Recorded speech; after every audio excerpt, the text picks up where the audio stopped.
Our concept of the time depends on the way we measure it. According to archaeological evidence, at least 5,000 years ago, and long before the advent of the Roman Empire, the Babylonians began to measure time, including introducing calendars to coordinate communal activities to plan their shipments of goods, and in particular to regulate plantings and harvesting. They based their calendars on three natural cycles: the solar day, marked by the successive period of light and darkness as the Earth rotates on its axis; the lunar month, following the phases of the Moon and its orbits the Earth; and the solar year, defined by the changing seasons that accompany our planet's revolution around the Sun. Before the invention of artificial light, the Moon had greater social impact, and for those living near the equator in particular, its waxing and waning was more conspicuous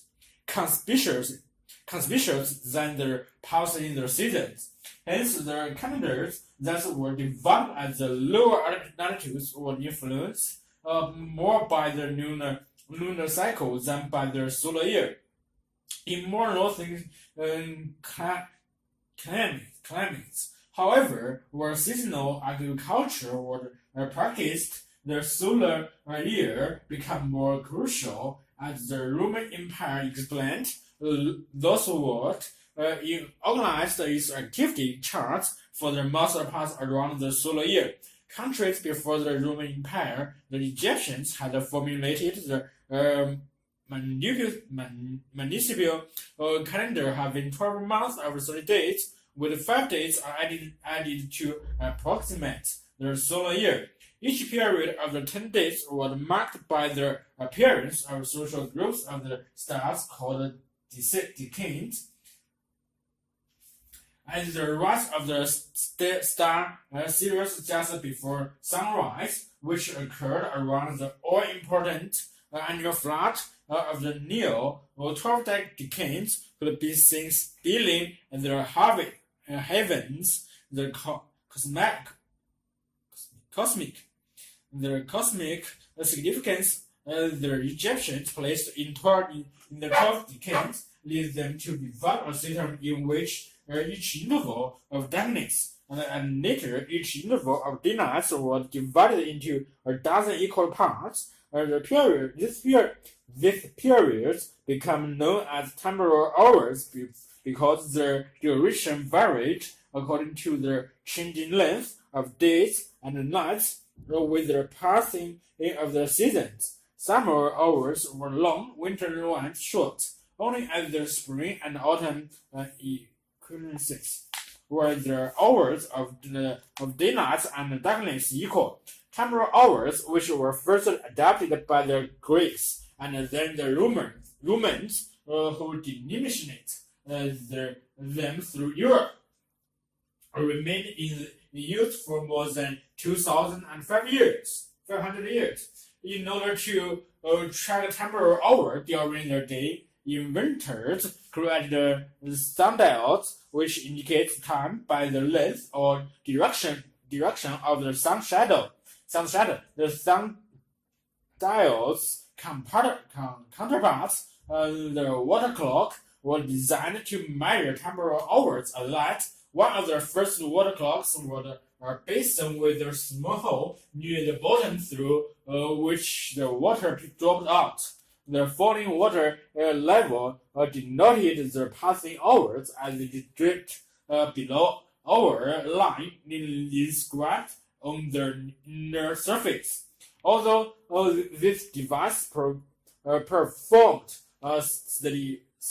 satisfactorily around the Mediterranean, and they could not always be depended on in their cloudy and often freezing weather in Northern Europe. The evidence of the mechanical clock meant that although it could be adjusted to maintain temporal hours, it was naturally suited to keeping equal ones. With this, however, arose the question of when to begin counting.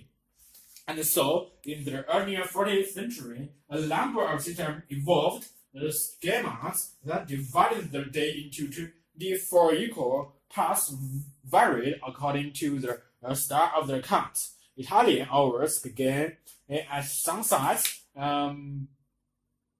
begin hours at sunrise, astronomical hours as midday, and Greek clock hours used for some large public clocks in Germany at midnight.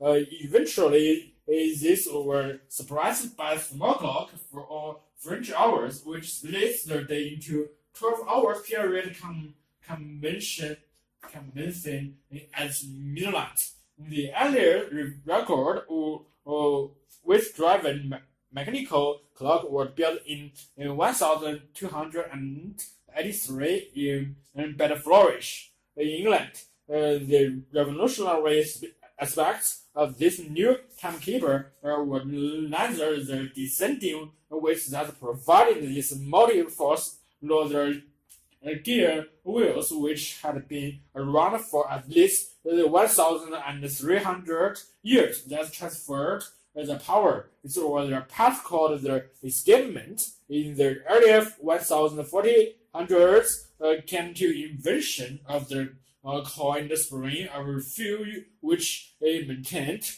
constant force to the gear wheels of the timekeeper despite the changing tension of its mainspring. By the 16th century, pendulum clocks had been devised, but the pendulum was swung in a nut-egg, and thus were not very efficient. To address this variation on the original escapements was invented in 1670 in England. It was called the anchor escapement, which was a lever-based device shaped like a shaped anchor. The motion of the pendulum locks this device so that it catches the 10 releases. Each tooth of the escape wheel in turn allowing it to turn a precise amount. Unlike the original form used in earlier pendulum clocks, the anchor escapement permitted the pendulum to travel in a very small arc. Moreover, this invention allowed the use of a long pendulum which could beat once a second, and thus led to the development of a new floor standing case design, which became known as the grandfather clock. Today, highly accurate timekeeping instrument sets the bits for most electronic devices. Nearly all computers contain a quarter crystal clock to regulate their operation. Moreover, not only do time signals beat down from global positioning system satellites celebrate their functions of precision navigation equipment. They do so as well for mobile phones. Instant stock trending system and nationwide power distribution grids so integral have this time-based technology become to daily extents that our dependency on them is recognized only when they fairly work.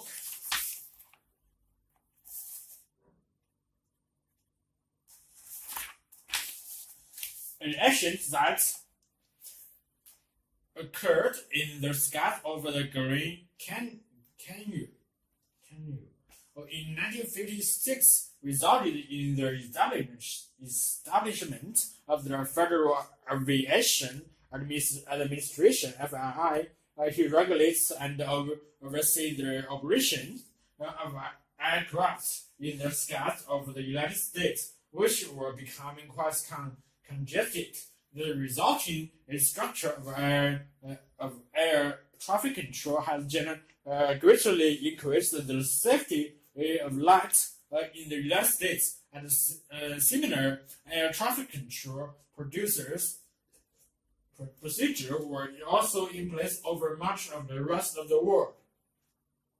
Rudimentary air traffic control (ATC) existed well before the Grand Canyon disaster and earlier as the 1920s. The earliest air traffic controls manually guided aircraft in the vicinity of the airport,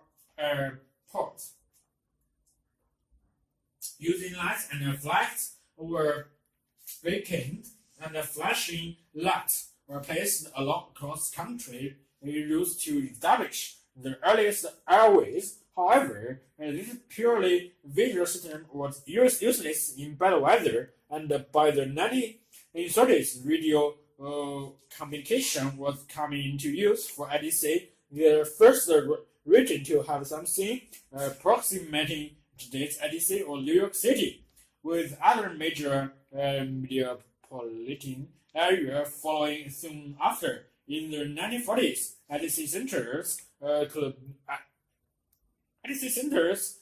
and did take advantage of the newly developed radar and the improved radio communication brought about by the Second World War, but the system remained rudimentary. This was only after the creation of the FAA that full-scale regulation of American airspace took place, and this was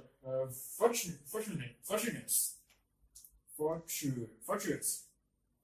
For the advent of the jet engine suddenly resulted in a large number of very fast planes, reducing pilots' margin of the error of a particular demanding in some sets of rules to keep everyone well separated and operating safely in the air. Many people think that ADC consists of a row of controllers sitting in front of the radar screens at the nation's airports, planning arrival and departing traffic what to do. This is the very incomplete part of the picture. The FAA realized that the airspace of the United States would at any time have many different kinds of planes. It's flying from many different parts, many different purposes, in a variety of weather conditions, and the same kind of structure was needed to accommodate all of them. To meet this challenge, the following elements were put into effect. First, the ADC extends over virtually the entire United States in general, from 365 and 65 above the ground and higher. The entire country is blanketed by controlled airspace in certain areas, many near airports. Controlled airspace extends down to 215 meters above the ground and in the immediate vicinity of an airport.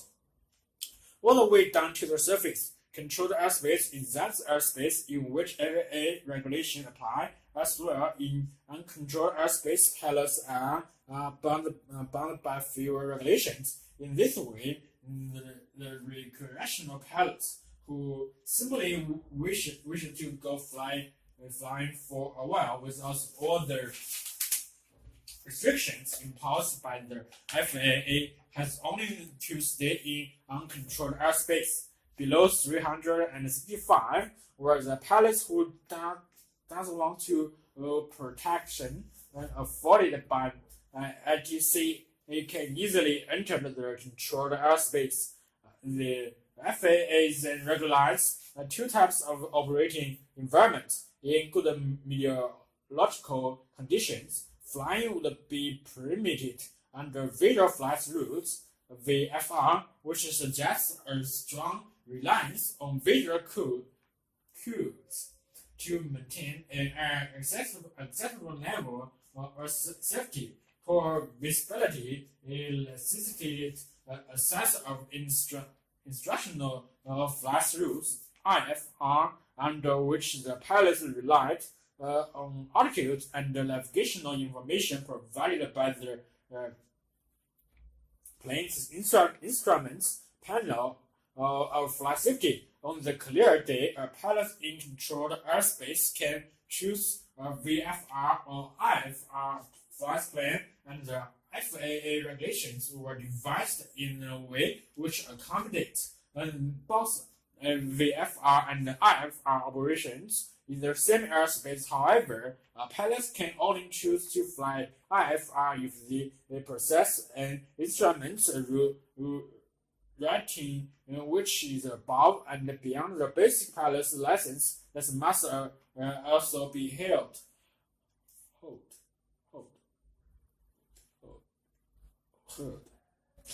Controlled airspace is divided into several different types, designated by letters of the alphabet.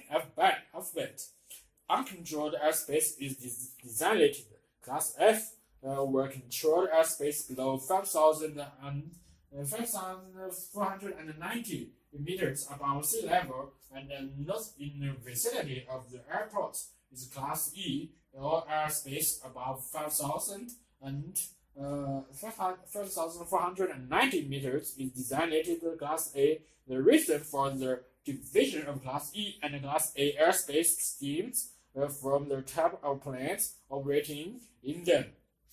Generally, Class E airspace is where one finds general aviation aircraft, few of which can climb above 5,490 anyway, and the commercial turboprop aircraft above higher altitudes. The difference between Class E and A airspace is that in Class A, all operations are IFR, and pilots must be instrument rated.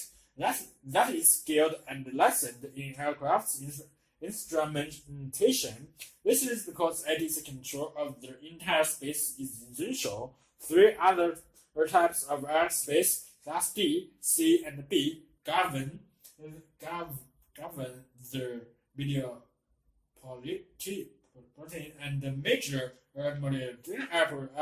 airports, respectively, and encompass an increasingly broad set of regulations. For example, all VFR pilots has to do permission from ATC to enter is needed.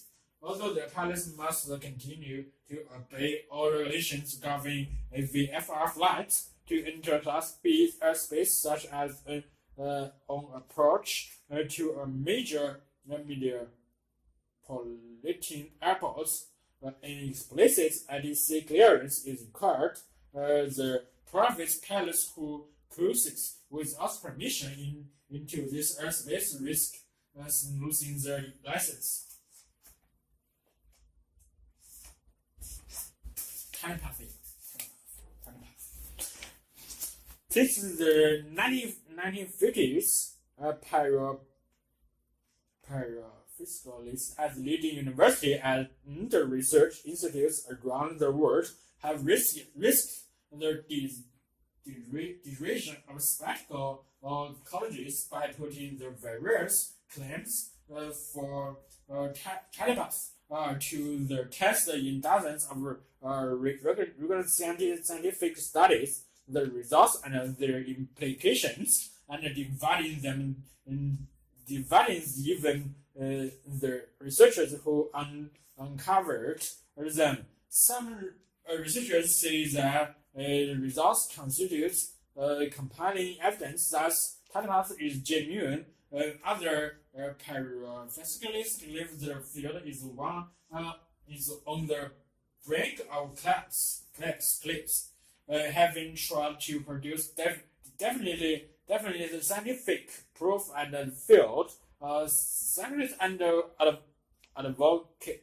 advocates like to concur on one issue. However, that's the most impressive evidence so far has come from the so-called Ganzi field experiments, a German term that means whole field reports of telepathic experience and had by people during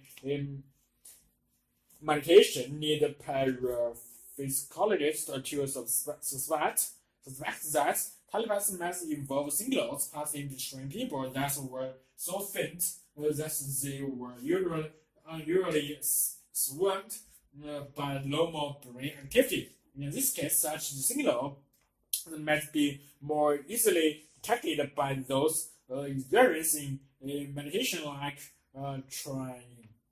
tranquility in the relaxing whole field of light, sound, and warmth. The Ganzi field experiments try to recreate these conditions with participants sitting in those reclining chairs in a sealed room, listen to relaxing sounds, where their eyes are covered with special filter lighting in only soft pink light. In earlier Ganzi field experiments, their telepathy test involved identification of the picture chosen from a random selection taken from a large image bank. The idea was that a person acting as a sender would attempt to beam the image over the receiver relaxing in the sealed room. Once the session was over, this person were asked to identify which of the four images had been used. Random guessing would give a high risk of 25% if telepathy is real. However, the hit rate would be higher. In 1982, the results from the first Ganzi field studies were analyzed by one of these pioneers, the American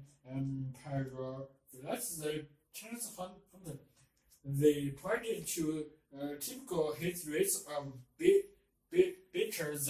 better than 30%, a small effect, but one which statistical tests suggested could not be put down to chance.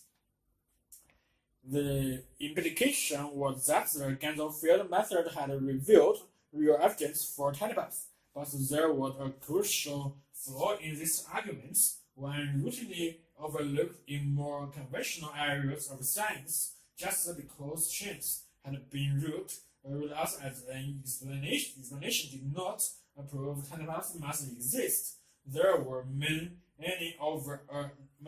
other ways of getting positive results. This ranged from sensory leakage, where clues about the pictures are accidentally reach the receiver, to authorized fraud. In response, the researchers issued a review of all the Ganzi field studies done up to 1958 to show the 80% had found statistically significant evidence. However, they also agreed that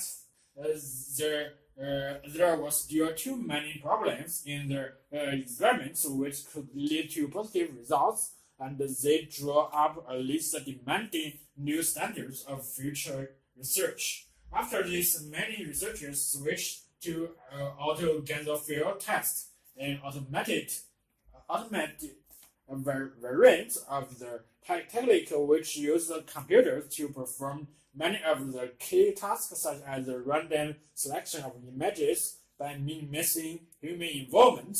The idea was to minimize the risk of flawed results. In 1987, results from hundreds of auto Ganzi field tests were studied by in the meta-analyst as a statistical technique for finding the overall results from a set of studies. Though less compelling than before, the outcome was still impressive.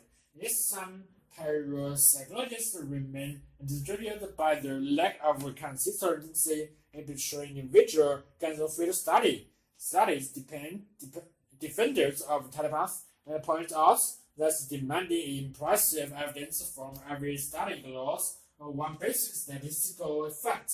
It takes larger samples to detect small effects. If, as current results suggest, telepaths produce histories only in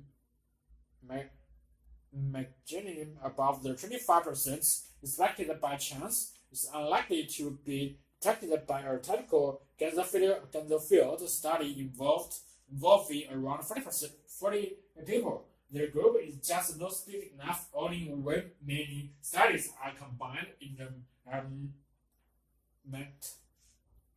analyze where the faint signal of telepath really become apparent. And that is what researchers do seem to be finding. What they are certainly not finding, however, is any change in attitudes of mainstream scientists. Most still today reject the very idea of telepath. The problem seems, at least in part, for the lack of any plausible mechanism of telepath. Various theories have been put forward, many focusing on exoteric ideas from theoretical physics. They include quantum in which events affecting one group as autonomous easily affect another group, no matter how far apart they may be. Were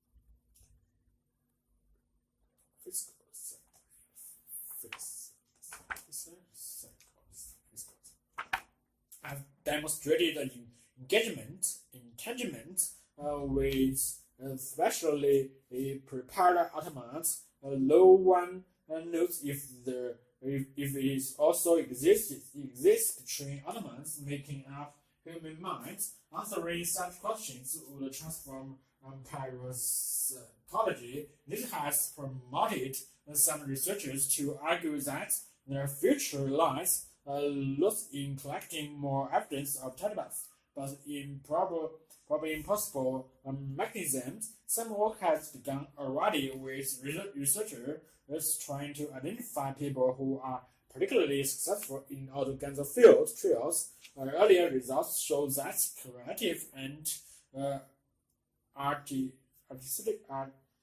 people do much better than average. In one study at the University of musicians achieved a high hit rate of 56%. Perhaps more tests like this will eventually give the researchers the evidence they are seeking and strengthen in their case for the existence of telepath.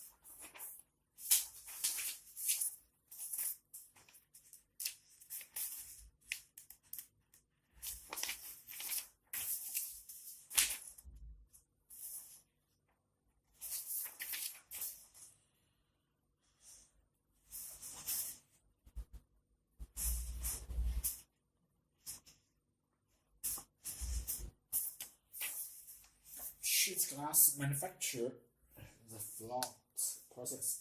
Glass, which has been made since the time of the Mesopotamians and Egyptians, is little more than a mixture of sand, soda ash, and lemon.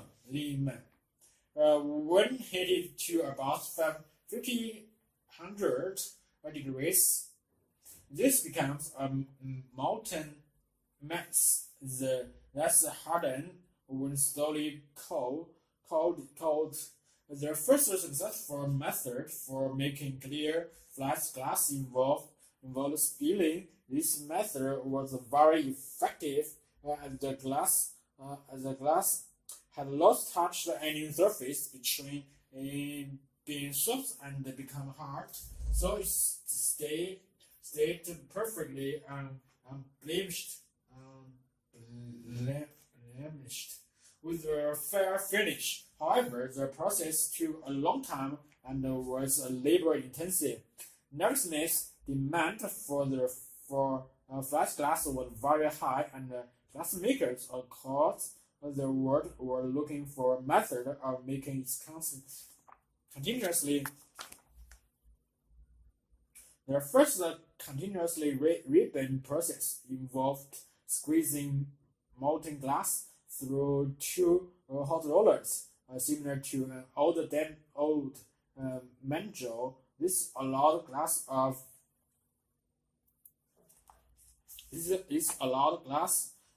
virtually any thickness to be made non-stop, but the rollers would leave both sides of the glass marked, and those would then need to be ground and polished. This part of the process is rubbed. Anyway, around 20% of the glass, and the machines were very expensive. The floss process for making flat glass was invented by Lisa Pilkington. This process allows the manufacture of clear, tinted, and coated glass for buildings, and clear and tinted glass for vehicles. Pilkington had been experimenting with improving the melting process, and in 1952 he had the idea of using a bed of molten metal to form the flat glass, eliminating altogether the need for roller within the floss bed. The metal had to melt at the temperature less than the hardening point of glass, about 6 degrees, but could not be boiled at the temperature below the temperature of the molten glass, about 1,500 degrees. Is the best metal for the job was tin. The rest of the concept relies on gravity, which guaranteed that the surface of the molten metal was perfectly flat and horizontal. Consequently, when pouring molten glass onto the molten tin, the underside of the glass would also be perfectly flat. If the glass were kept hot enough, it would flow over the molten tin until the top surface was also flat, horizontal, and perfectly parallel to the bottom surface. Once the glass cooled to 604 degrees or less, it was too hard to melt and could be transported out of the cooling zone by rollers. The glass settled to a thickness of 6 millimeters because of surface tension interaction between the glass and the tin. And by future coincidence, 6% of the flat glass market at the time was for 6 millimeter glass.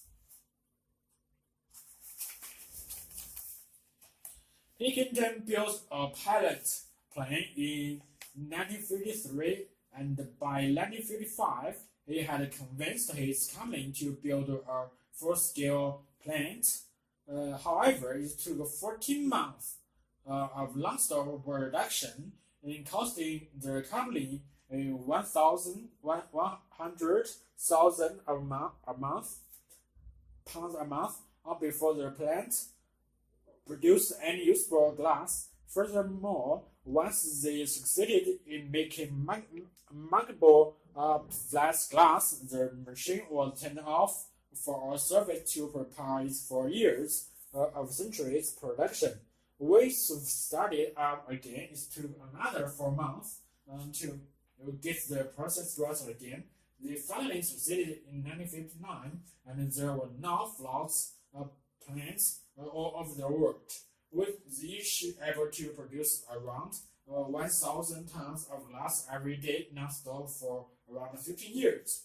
Glass plants today make glass of near optical quantity. Several processes, melting, refining, and homogenization taking place simultaneously in the 2,000 tons of molten glass in the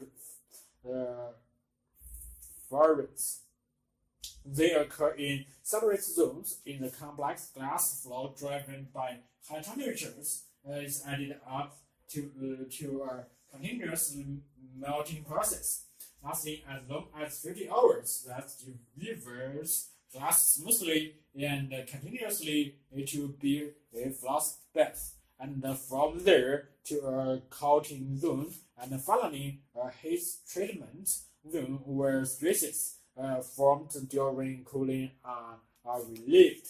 The principle of glass is unchanged since the 1950s. However, the product has changed dramatically from a single thickness of 6.8 mm to a range from 7 mm to 25 mm from a ribbon, frequently married by inclusions and bubbles to almost optical perform.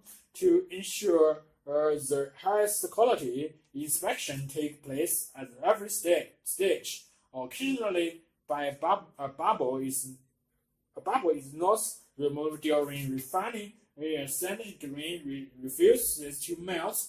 A tire inner team puts ripples into the glass ribbon. Automated online inspection does two things. Firstly, it reveals the process faults upstream that can be corrected. Inspection technology allows more than 100 million measurements a second to be made across the ribbon, locating flaws the unaided eye would be unable to see. Secondly, it enables computers downstream to steer cutters around flaws. Floor glasses is sold by the float glass is sold by the square meter, and as the final stage, computers transmits customer requirements into patterns of cards designed to minimize waste.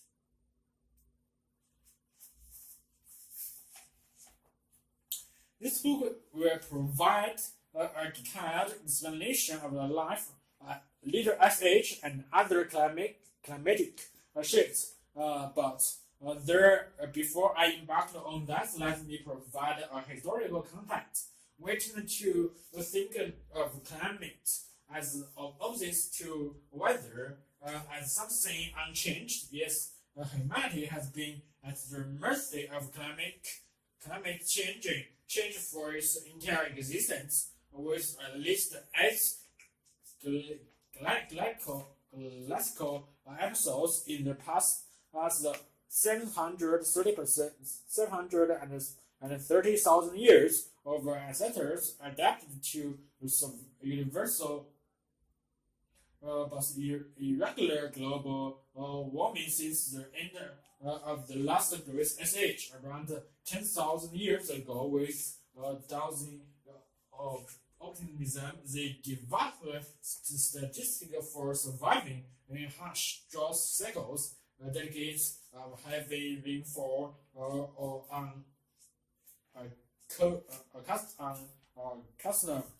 cloud, adapted agriculture, and stock raising, which revolutionized human life and founded the world's first pre-industrial civilizations in Egypt. And the Americans about the price of sudden climate change, infalling disease and suffering was often high. The little SH lasted from roughly 1,300 until the middle of the 19th century. Only 2 centuries ago, European experienced a cycle of bitterly cold winters. A mountain glaciers in the Swiss Alps were the lowest in record memory and the pack surrounded the island for much of the year. The climate events of the Little Ice Age did more than help shape the modern world. They are the deeply important context for the current unprecedented global warming. The Little Ice Age was far from a deep freeze. However, rather than an irregular seesaw of rapid climatic shifts, few lasting more than a quarter century, driven by complex and still little understood interactions between the atmosphere and the ocean. The seesaw brought cycles of intensely cold winters and the easterly winds. They then switched abruptly to years of heavy spring and earlier summer rains, middle winters, and frequent Atlantic storms, or two periods of drought, less winds, and the summer heat waves. Reconstructing the climate change of the past is extremely difficult because the dramatic weather observation began only a few centuries ago in Europe and North America. Records from India and tropical Africa are even more recent. For the time before records began, we have only policy records reconstruct largely from tree ranges and escorts, supplemented by a few incomplete written losing hemisphere, and many from south of the equator, too amplified with a growing body of temperature data from ice cores drilled in Antarctica, Greenland, and other locations. We are close to a knowledge of annual summer and winter temperature variation over much of the northern hemisphere going back 600 years. This book is narrative history of climate shifts during the past 10 centuries and some of the ways in which people in Europe adapted to them. Past one describes the medieval war period, roughly 900 to 1200, 1900 to 1200, and 1200. During these 3 centuries, loss of Virgos from northern Europe explored northern seas, settled Greenland, and visited North America. It was a time of uniform warmth for them, as always seen since the Great Ice Age. There were constant shifts in rainfall and temperature. The European temperatures were about the same as today, perhaps slightly cooler. It's known whether the Little Ice Age cooling began in Greenland and the Arctic in about 1300 as the Arctic ice pack spread southward. Those Virgos to the west were rerouted into the open Atlantic, then ended altogether. The storminess increased in the North Atlantic and the Northern Sea. Colder, much wetter weather descended on Europe in between 1315 and 1390, when thousands perished in the continent-wide famine. By 1400, the weather had become decidedly more unpredictable and stormier, with sudden shifts and lower temperatures that climatic in the cold decades of the late 16th century. Fish were a vital commodity in growing towns and cities, where food supplies were a constant concern, and drought and the cold and herring were already the steps of European fish trade. But changes in water temperature forced the fishing fleets to work further offshore. The Portuguese, Dutch, and English developed their first offshore fishing boats adapted to a cooler and stormier Atlantic. A gradual agricultural revolution in Northern Europe stemmed from concerns over food supplies at the time of rising populations. The revolution involved intensive commercial farming and the growing of animal fodder on land not previously used for crops. The increased productivity from farmland made some countries self-sufficient in grain and livestock and offered effective protection against the famine. Global temperatures began to rise slowly after 1850. With the beginning of the modern warm period, there was a vast migration from Europe by Hungary farmers and others, to which the farming caused by the Irish potato blades contributed to North America, Australia, New Zealand, and South Africa. Millions of hectares of forest and woodland fell before the newcomers' access. Between 1850 and 1890, intensive European farming methods explained across the world. The unprecedented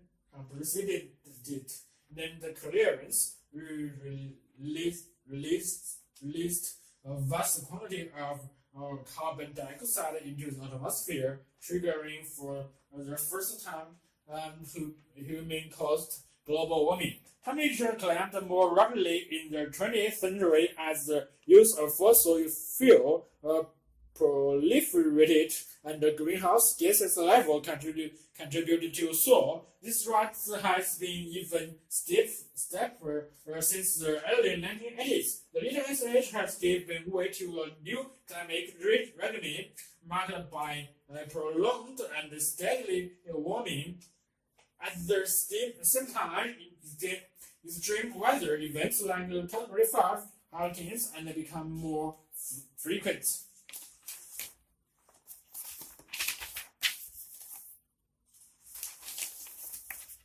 The meaning and the power of smell. The sense of smell or olfaction is power. Odors affects us on the physical, logical, and social level. For the most part, however, we breathe in the amounts which surround us without being consciously aware of their importance to us. It's only when the sensitivity of smell is impaired for some reason that we begin to realize the essential role the sense of smell plays in our sense of well-being. As a survey conducted by Otherly Society at the University asked the participants to comment on how important a smell was to them in their lives. It's become apparent that some smell can evoke strong emotional responses. Smells associated with a good experience can bring a rush of joy, where a full odor or one associated with a bad memory may make us grimace. we discussed, respondents to the survey noted that many of their factory likes and dislikes were based on emotional associations. Such associations can be powerful enough so that odors as would generally label unpleasant become agreeable, and those that we would generally consider fragrant become disagreeable for particular individuals. The perception of smell therefore consists not only of the seasonal of the odors themselves, but of the experience and the emotions associated with them. Odors are also essential cues in social bonding. One respondent to the survey believed that there is no true emotional bonding without touching and smell a loved one. In fact, infants recollect the odors of their mother soon after birth, and adults can often identify their children or spouses by seasons. In one well-known test, women and men were able to distinguish by smell along clothing.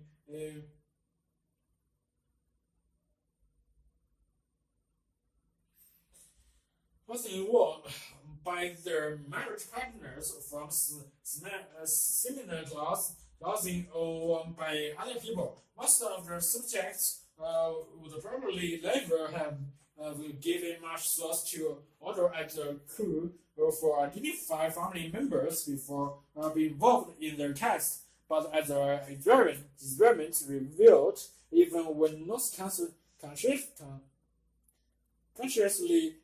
considered smell register, in spite of its importance to our emotional and sensory lives, smell is probably the most undervalued sense in many cultures. The reason are often given for the low regard in which smell is held is that, in comparison with its importance among animals, the human sense of smell is feeble and undeveloped. While it's true that the olfactory powers of humans are nothing like as fine as those possessed by certain animals, they are still remarkable for acute noses are able to recognize thousands of smells and the perceived odors which are present only in extremely small quantities. Smell, however, is a highly elusive phenomenon. Odors, unlike colors, for instance, cannot be linked in many languages because the specific vocabulary simply doesn't exist in smells like we have to say when describing an odor, there is no effective way to either capture or store them over time. In the realm of olfaction, we must make do with descriptions and reflections. This is important implications to olfactory research. Most of the research on smell undertaken to date has been of a physical scientific nature. The significant advance has been made in the understanding of the biological and chemical nature of olfaction, but many fundamental questions have yet to be answered. Researchers have still to decide whether smell is one sense or two, one responding to odor proper and the other registering odorless chemical in the air. Other unanswered questions are whether the noise is the only part of the body affected by odors, and how smell can be measured objectively given the non-physical components. Questions like this mean that interest in the psychology of smell is inevitably set to play an increasingly important role for researchers. However, smell is not simply a biological and psychological phenomenon. Smell is a cultural, hence it is a social and historical phenomenon. Authors are invested with cultural values. Smell that are considered to be offensive in some cultures may be perfectly acceptable in others. Therefore, a sense of smell is a means of and a model for interacting with the world. Different smell can provide us with immediate and emotionally charged experience, and the value that we attach this experience is internalized by the members of society in a deeply personal way.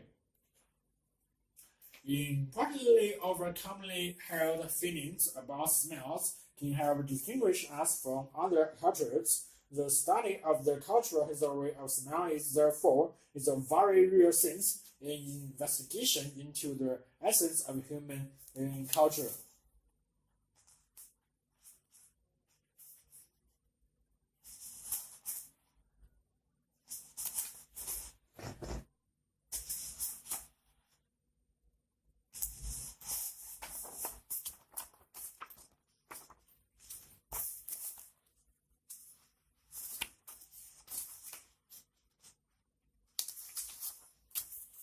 Striking back at lightning with lasers. Certain is the weather more dramatic than when thunderstorms strike. The electrical fiery inflict death or serious injury on around 500 people each year in the United States alone, as the inflict the clouds roll in. It's a nearly round of golf can become a terrifying death with death. Odds in the open, a long golfer may be a lightning bolt most invalid target. And there is the damage of property too. Lightning damage costs American power company more than 100 million US dollars a year. But researchers in the United States and Japan are planning to head back. Already in laboratory trials, they have tested strategies for neutralizing the power of thunderstorms, and this winter they will have a brave real storm equipped with an umbrella of lasers that they will be pointing towards the heavens to discharge Santa Claus before lightning can strike. The idea of forcing storm clouds to discharge the lightning on command is not new. In the early 1960s, researchers tried firing rockets trailing wheels into thunderstorms to set up an easy discharge path for the huge electrical charges that these clouds generate. The technique survived to this day at the test site in Florida run by the University of Florida, which supported from the Electrical Power Research Institute EPRI, based in California. EPRI, which is funded by power companies looking at ways to protect the United States power grid from lightning strikes. We can cause the lightning to strike where we want to it using rockets, says Ruffin Benson, manager of lightning projects at EPRI. The rocket site is providing precise measurement of lightning voltages and allowing engineers to check how electrical equipment burns up. But where rockets are fine for research, they cannot provide the protection for lightning strikes that everyone is looking for. The rockets cost around 1,200 1,200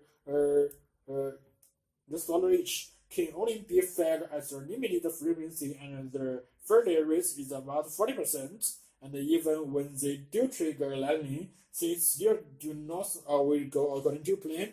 Lightning is not perfectly well behaved, since branches occasionally will be take a branch and go someplace is one supposed to go. And anyway, we who would want to first steams of rockets in a populated area, what goes up must come down.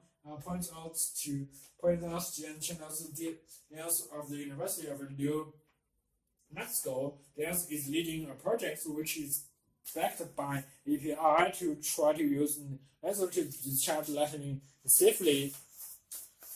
And safely is a basic requirement, since no one wants to put themselves or their expensive equipment at risk. With around 500,000 invested so far, our promising system is just emerging from the laboratory. The idea began some 20 years ago when high-powered lasers were revealed in their ability to extract the electrons out of atoms and create ions.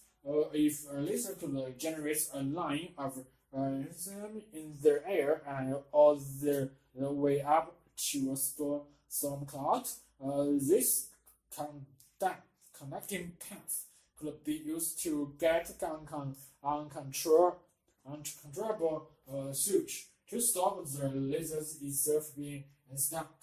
It would not be pointed straight at the clouds. Instead, it would be directed at the mirror, and from there into the sky. The mirror would be cheap enough to be installed around all key power installations, and portable enough to be taken to international sporting events to beam up at brainstorm clouds. However, there is still a big stumbling block. The lid is not nifty portable. It is a monster that's taking up a whole room. Audience is trying to cut down the size and says that a laser around the size of small table is in the offering. He plans to test the small manageable system on live SoundCloud last summer. But says that their system is attracting lots of interest from the power company, but they have not yet came up with the $5 million that EPR says this will be needed to develop a commercial system. By making the lasers smaller and cheaper, I cannot say I have money yet, but I am working on it. I reckons that the forthcoming field test will be the turning point, and he is hoping for good news. Please predict a advantage of interest of support if all goes well. He expects to see cloud zippers eventually costing 50,000 to 100,000 each. Others scientists could also benefit with a lightning switch as their fingerprints. Materials scientists could find out what happens when magnetic currents mix matter. There's also hope to see the birth of interactive meteorology, not just for casting the weather, but controlling it. If we could discharge clouds, we must affect the weather, he says, and perhaps it says that also we will be able to confront some other meteorology means. We think we could prevent heavy by including lightning, he says, thunder, the shock wave that came from the lightning flash is thought to be the trigger for the torrential torrential rain that is typical of storm. A little thunder factory could shake the moisture out of clouds, perhaps preventing the formation of the giant hailstones that threaten crops. With luck, and the storm clouds gather this winter, later Tory researchers' clouds for the first time strike back. The nature of genius. There has always been an interest in genius and prodigies. The word genius from the Latin gens family and the term genius means begetter comes from the earlier Roman cult of the divinity as the head of the family. In its earlier form, genius was concerned with the ability of the head of the family, the patriarch, to perpetuate himself. Gradually, genius came to represent the person's characteristic, and this individual has the attributes derived from his genius or godliness spirit. Today, people still look to stars or genes, astrology or genetics in the hope of finding the source of exceptional abilities or personal characteristics. The concepts of genius and of the gifts has become part of our folk culture, and attitudes are ambivalent towards them. We envy the gifted and mistrust them. In the mythology of giftedness, it is popularly believed that if people are talented in one area, they must be defensive in another. That's intellectual are impractical, that's prodigies, burn too brightly too soon and burn out. That gifted people are eccentric, that's the physical weakness. There's a thin line between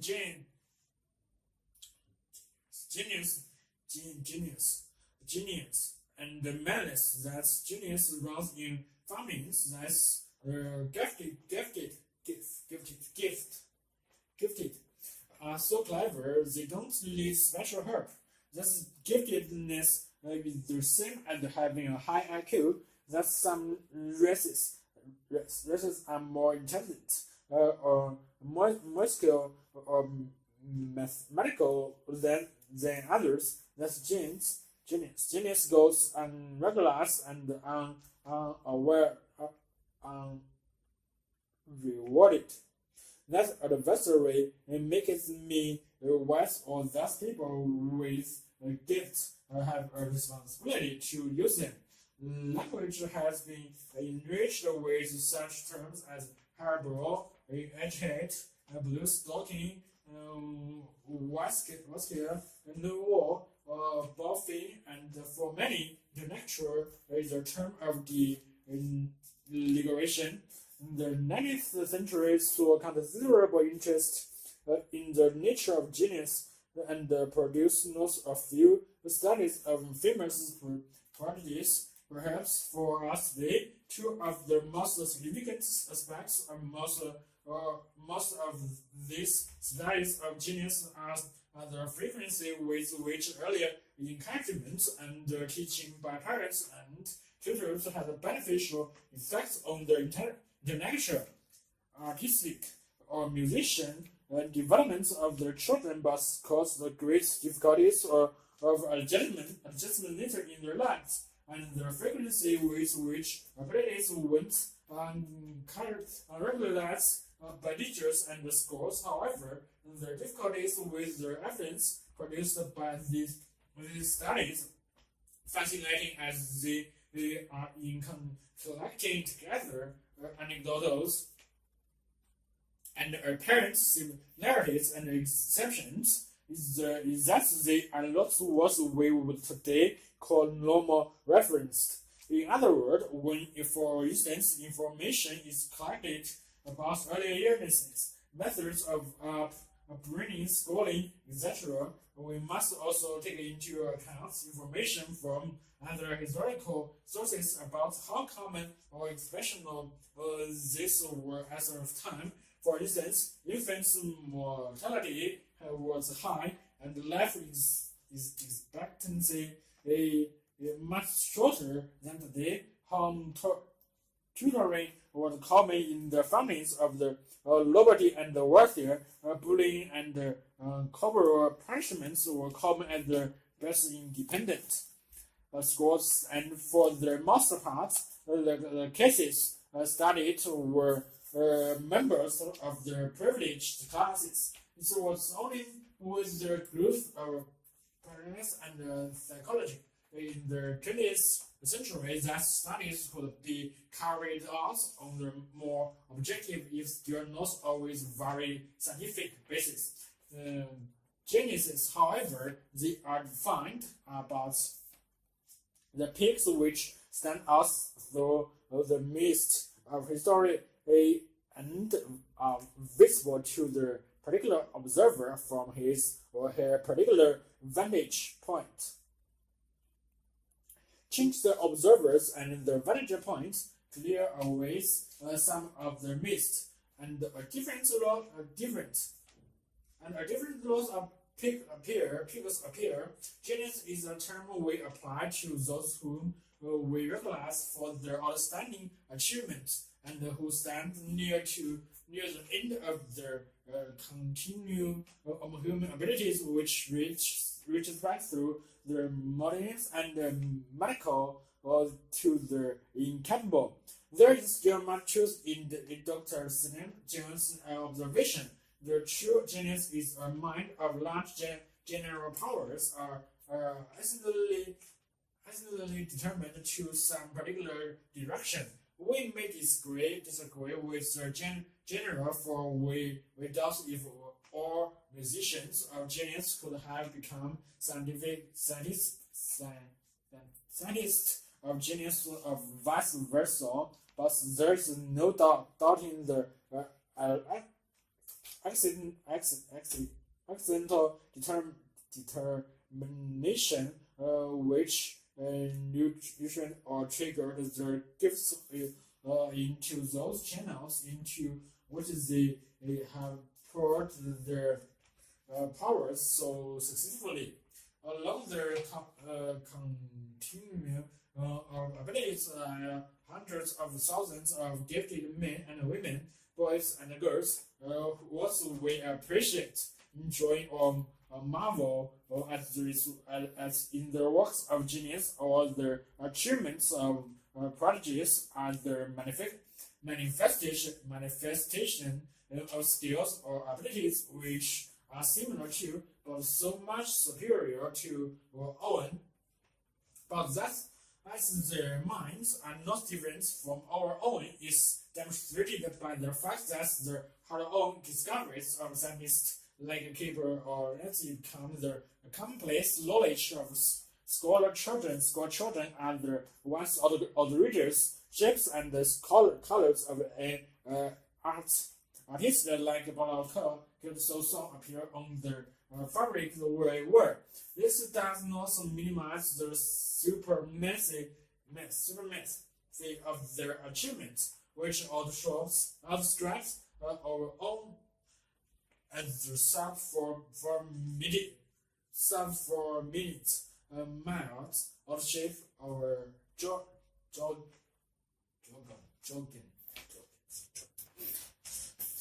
To think of genius and the gifted as have a uniquely different brain is only reasonable if we accept that each human brain is uniquely different. The purpose of instruction is to make us even more different from one another, and in the process of being educated, we can learn from the achievements of these more gifted than ourselves, but we try to emulate a genius or encourage our children to do so, we should note that some of the things we learn from them may prove palatable. We may envy their achievements and fame, but we should also recognize the prices they may have paid to in terms of perseverance, single-mindedness, dedication, rejection on their personal lives, and their demands upon their energies and time, and how often they had to display great courage to preserve their integrity or to make their way to the top. Genius and giftedness are relative descriptive terms of no real substance. We may advise to give them some precision by defining them and placing them in the context, but whatever we do, we should never delude ourselves into believing that gifted children or genius are different from the rest of the community, save in the degree to which they have developed and their performance of their abilities.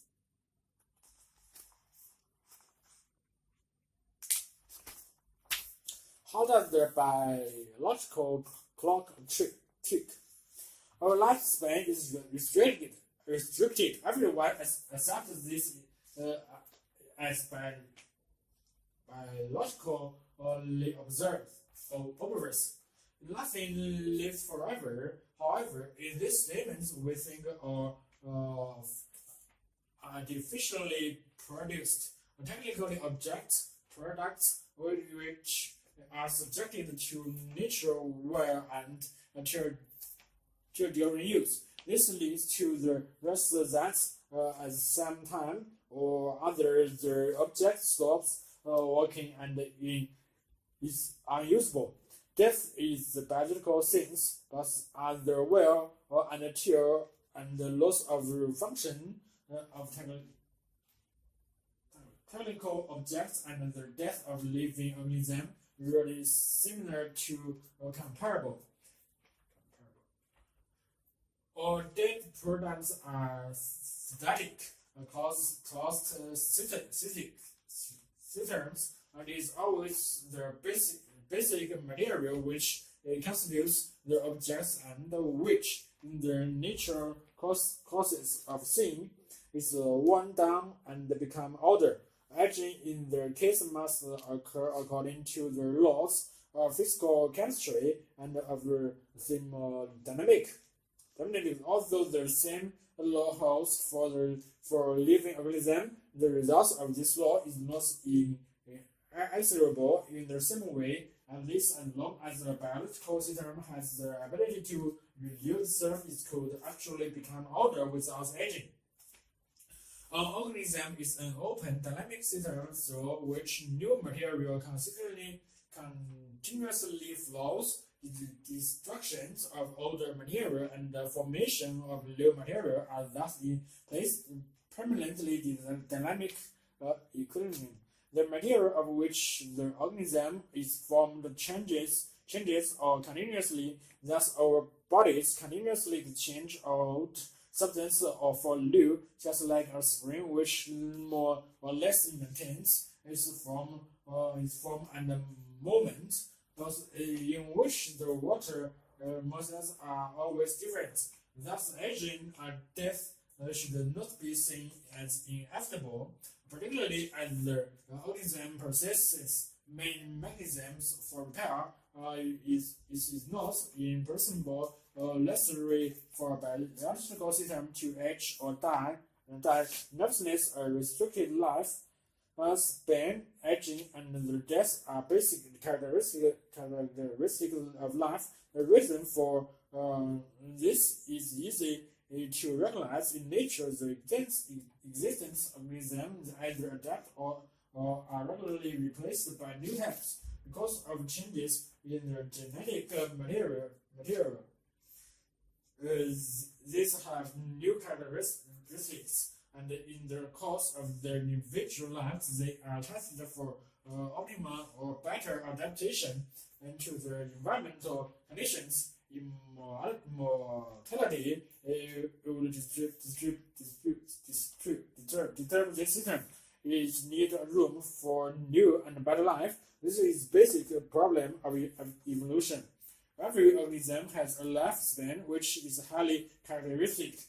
There are striking differences in lifespan between different species. Also, within one species, the parameter is relatively constant. For example, the average duration of human life has hardly changed in thousands of years, although more and more people attain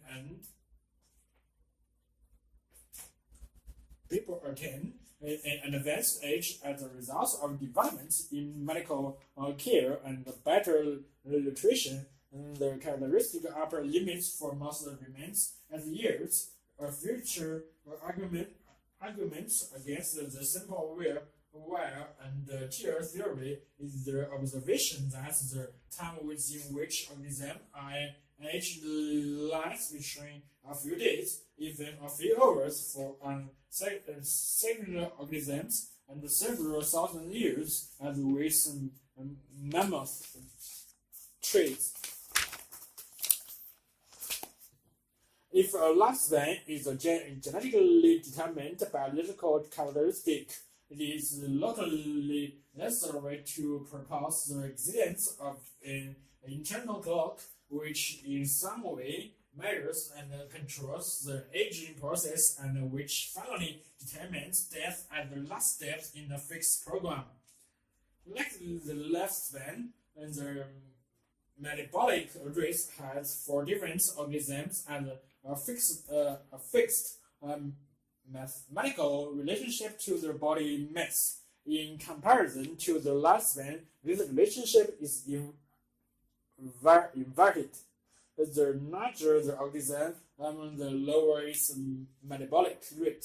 Aging in this relationship is valid not only for birds, but also similarly on average within their systematic units for all other organisms, plants, animals, cellular organisms, animals which behave frequently with energy become particularly low.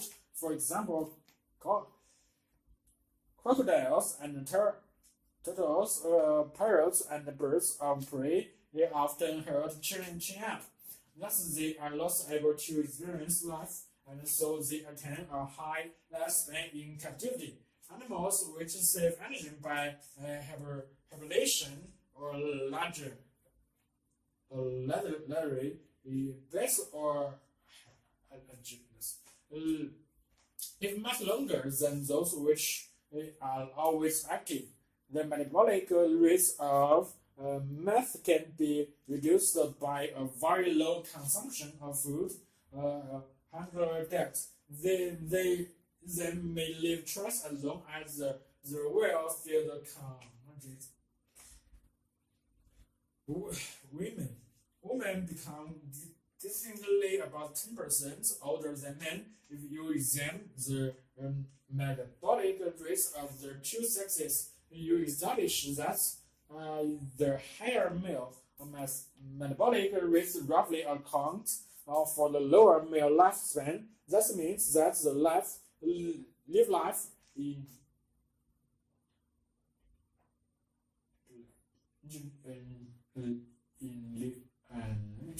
more intensively, but lost for as long. It follows from above the sparing use of energy reserves should tend to extend life. Extreme high performance sports may lead to optimal characteristic performance, but the course certainly do not prolong life. Relaxation lowers metabolic rates and thus adequate sleep and, in general, able and balanced personality. Each of us can develop his or her own energy-saving programming, where a little self-observation, critical self-control, and above all, logical consistency experience will show that to live in this way not only increases the lifespan, but is also very healthy. This final aspect should not be forgotten.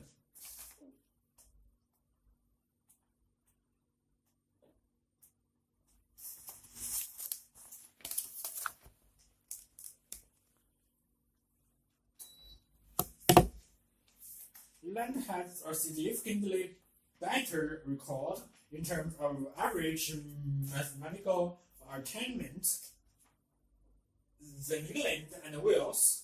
A large sample international comparison of people's attainment since the 1960s have established that not only did Japanese pupils at age 13 have better scores of average attainment, but there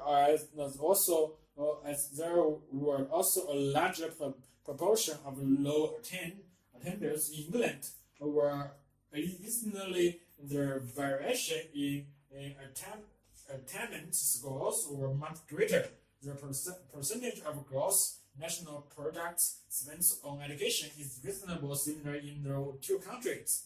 So how is this higher and more constant attainments in math achieved? Neurosecondary scores in Japan cover 3 school years, from the 7th grade age 13 to the 9th grade age 15. Virtually all pupils at this stage attend state schools. Only 33% are in the private sector. The schools are usually modern in design, since we're back from the road and the spacious inside. The classroom are larger and the people sit at a single desk in rows. Lessons last for a standard 50 minutes and are always followed by a 10 minutes break, which gives the pupils a chance to let off steam. Teachers begin with a formal address and monologue bowling, and the concentrates on whole class teaching. Classes are large, usually about 40, and are unstrained. Pupils stay in the same class for all lessons throughout the school and develop considerable class identity and loyalty.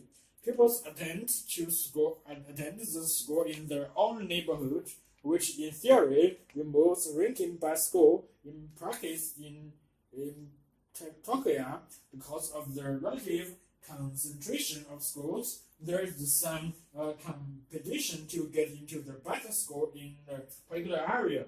Traditional ways of teaching from the basis of the lesson and the remarkably classes take their own note of the points made and examples demonstrated. Everyone has their own copy of the textbook supplied by the Central Education Authority. Among which as part of the concept of free compulsory education up to the age of 15, these textbooks are, on the whole, small, presentable, inexpensive to produce, but well set out and logically developed. One teacher was particularly keen to introduce color and picture into math textbooks. He feels this will make them more accessible to people brought up in the cartoon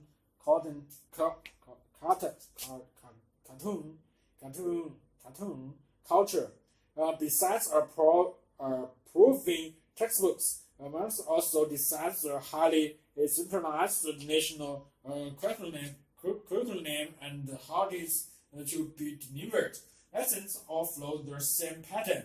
At the beginning, the pupils put solution to their homework on the board, and then the teacher's comments correct or elaborate. As necessary, pupils mark their own homework.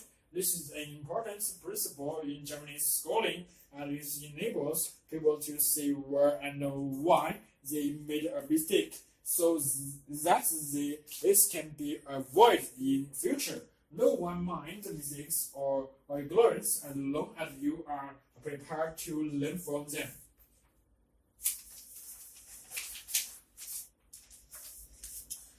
After homework has been discussed, the teacher explains the topic of the lesson slowly and with a lot of repetition and elaboration. Examples are demonstrated on the board. questions from the textbook are worked through first with the class, and then the class is sets questions from the textbook to do individually. Only really are supplementary worksheets distributed in the math class. The intention is that the logical nature of the textbook and their comprehensive coverage of different types of examples, combined with the relative homogeneity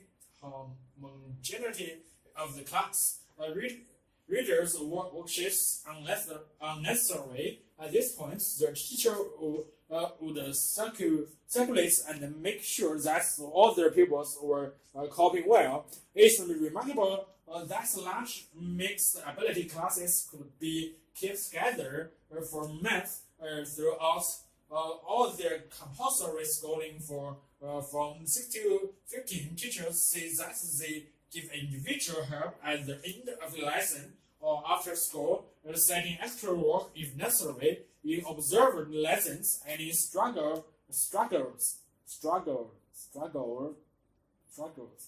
would be assessed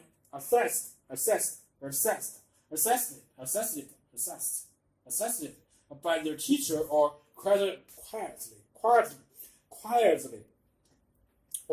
seek help from their neighbor.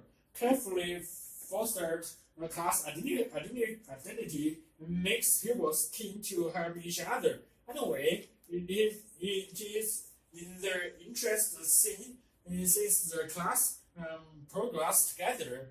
This scarcely seems adequate help to enable slow learners to keep up.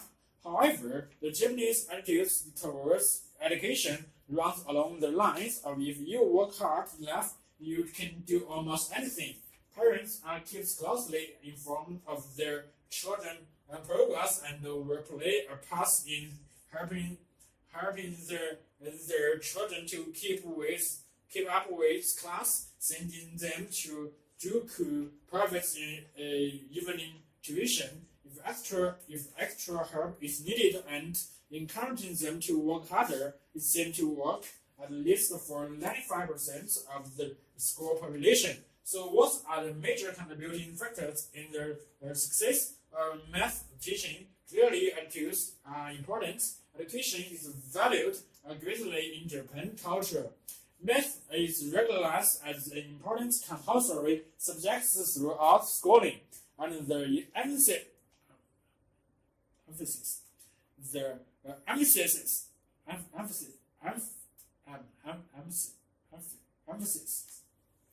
is on hard work, coupled with a focus on accuracy. Other relevant points relate to the supportive attitudes of the class towards slower pupils, the lack of competition within a class, and the positive emphasis on learning for oneself and improving one's own standard, and the view of repetitive, boring class lessons and learning in the facts by heart, which is sometimes quoted in relation to Japanese classes, may be unfair and unjustified. Though poor math lessons were observed, they were mainly good at, and one or two who were impartial by a biological control path.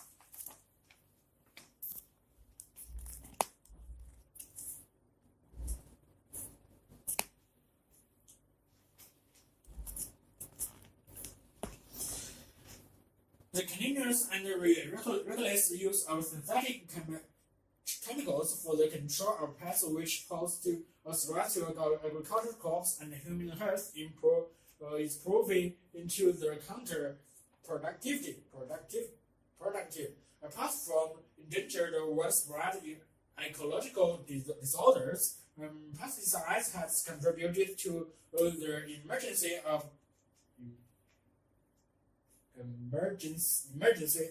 new breed of chemical resistance highly lethal superbugs. According to a recent study by the Food and the Agricultural Organization, more than 300 species of agricultural pests have developed resistance to a wide range of potent chemicals, not to be left behind other disease-spreading pests. About 100 species of which have become immune to a variety of insecticides allowed use. One glaring disadvantage of pesticides application is that we're destroying harmful pests. They also work out menus for non-target organisms which keep the growth of the pest population in check. This results in what agriculturists call the treadmill sandstorm because of their tremendous breeding potential and genetic diversity. Many pests are known to withstand synthetic chemicals and bear offspring with a built-in resistance to pesticides. The hypothesis that the treadmill syndrome can bring about is were illustrated by what happened to the cotton farmers in Central America in the early 1940s, basking in the glory of chemical-based intensive agriculture. The farmers actively took the pesticides as a sure measure to boost the coffee yield. The insecticides was applied 8 times a year in the mid-1940s, reaching to 28 in the season in the mid-1950s, following the sudden proliferation of 3 new varieties of chemical resistance pests by the mid-1960s. The solution to an alarming turn with the outbreak of 4 more new pests, lecithin,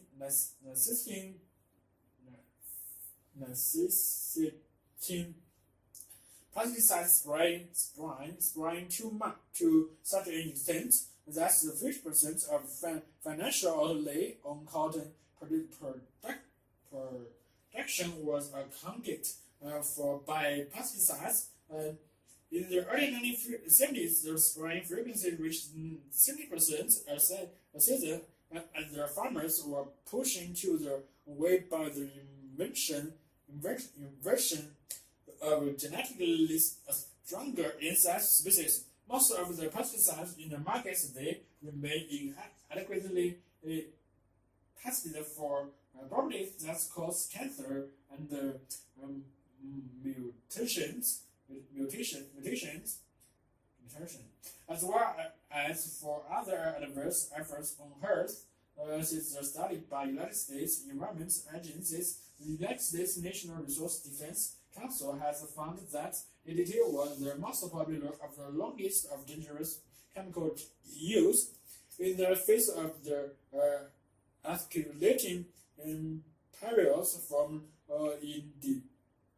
indiscriminate applications of pesticides, are more effective and ecologically sound strategy of biological control involving the selective use of natural enemies of the pest population is fast gaining popularity, though as yet it is a new field with limited potential. The every advantage of biological control in contrast to other methods is that it provides a relatively low-cost perpetual control system with a minimum of detrimental side effects when handled by experts. By biocontrol is safe, non-pollution is safe dispersing. The Commonwealth Institute of Biological Control in Bangalore, with its global network of research laboratories and field stations, is one of the most active non-commercial research agencies engaged in pest control by citing natural predator. Predators are against parasites. CBC also serves as a clearinghouse for the exports and imports of biological agents for pest control worldwide. CIBC successfully used a cedar-feeding weevil native to Mexico to control the obnoxious parliament weight loan to exert diverse influence on agriculture and human health in both India and Australia. Similarly, the Heritage Regional Research Laboratory, supported by CIBC, is now trying out an additional willet for the another dangerous weight which has become news in many parts of the world, according to Miss Caster GMRL. The Argentina weevil does not attack any other plant, and a pair of adult studies could destroy the weight in 4 to 5 days. CIBC is also perfecting in the technique for beating parasites that prey on dispense skill insects. Notorious defoliation of first trees to US and India. How effectively biological control can be pressed into service is provided by the following examples. In the mid-1960s, when the flourishing in coconut growth were planted by living parasites imported from Singapore brought the pests under and nature predator indigenous to India, but found useful in controlling the grass skill insects that were devouring for forage glass in many parts of the US by using tobacco from the culture of the weight snake mountains popular called Africa because in cluster about 30% of hikers or rice fields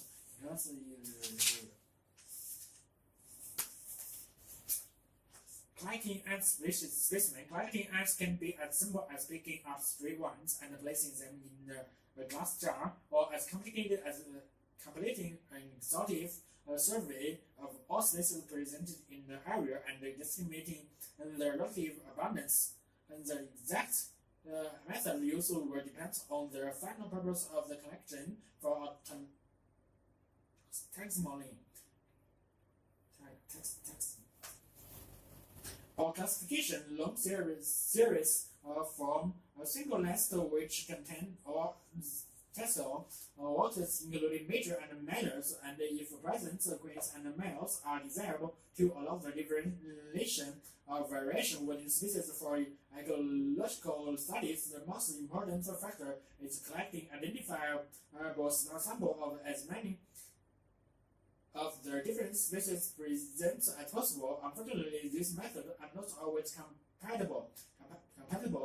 The taxonomists sometimes overlook the whole species in favor of those groups then kindly used understudy, where the ecologist often collects only a limited number of specimens of each species, thus reducing the value for taxonomic investigations to collect a wide range of specimens as possible. Several methods must be used. This includes hand collecting using beds or attract the same ant, ground later sampling, and the use of repeatable traps. And collecting consists of searching for ants everywhere they are likely to occur. This includes on the ground and rock logs and other objects on the ground, rotting wood on the ground, trees in vegetations, on trees, trunks, and on the bark.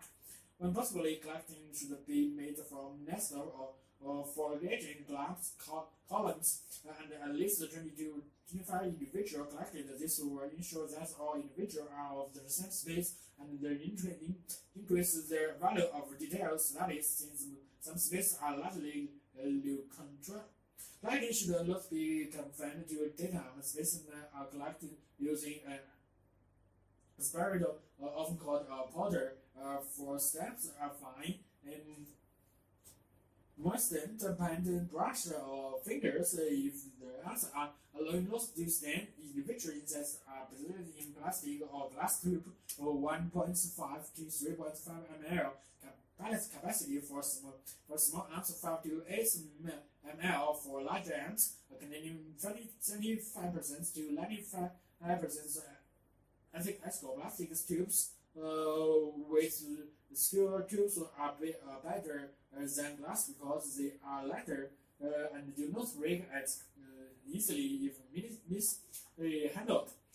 Bats can be used to address and central concentrate the forages. This often increases the number of the individual collected and addressed species that are otherwise elusive, such sugar and meat are oil, so will attract different species, and the range should be utilized. These bats can be placed either on the ground or on the trunks or trees or large shrubs. For one place on the ground, the bats should be utilized or small paper cups or other flat colored surface or in test tubes or valves. This makes it easier to spot ants and to capture them before they can escape in the surrounding litter. Many ants are small and foraging primarily in their layer of leaves and other debris on the ground. Collecting this specimen by hand can be difficult. So one of the most successful ways to collect them is to gather the leaf litter in which they are foraging the extract the ants from it. This is most commonly done by placing leaf litter on a screen of a large funnel, often under some heat, as the leaf litter dropped from above ants and the other animals more downward, and eventually for us to bottom and are collected in the alcohol place below the funnel. This method works especially well in the rainforest and marshy area. A method of improving the catch when using the funnel is to sift the leaf lifter or through our cross a screen place before placing it above the funnel. This will concentrate the litter and remove larger leaves and twigs. It will also allow more litter to be sampled when using a limited number of funnels. The pitiful trap is another commonly used tool for collecting ants. A pitiful trap can be at least a small container placed in the ground with the top level with the surrounding surface and filled with preservative. Ants are collected when they fall into the trap where foraging. The diameter of the traps can vary from about 18 mm to 10 cm, and the number used can vary from a few to several hundred. The size of the traps is influenced largely by personal preference. Although larger sizes are generally better, when their number will be determined by the study being undertaken. The preservative used is usually athlete's glory or vertical gloves. An alcohol will evaporate quickly, and the traps will dry out. One advantage of beautiful traps is that they can be used to collect over a period of time with minimal maintenance and intervention. One disadvantage is that some species are not minimal maintenance and intervention. One disadvantage is some species are not collected as easy as they either avoid the traps or do not commonly encounter them while foraging.